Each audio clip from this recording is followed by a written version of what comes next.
Miss Tarni. Grade 7.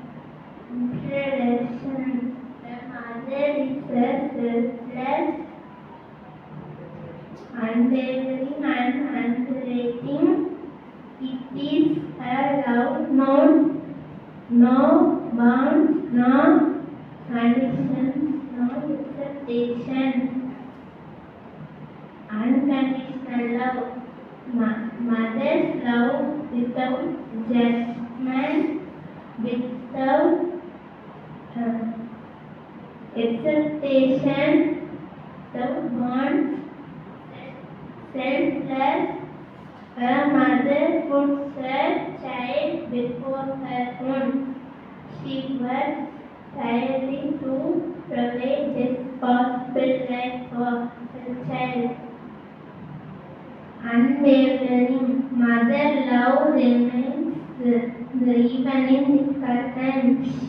She loves our best at the same time. She loves our worst also.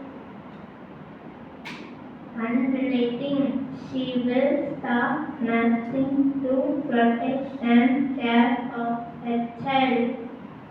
Emotional validation. Mothers help children recognize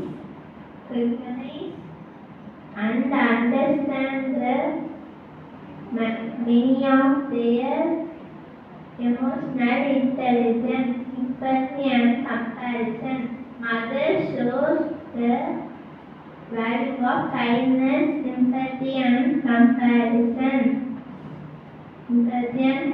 Sharpen their moral compass.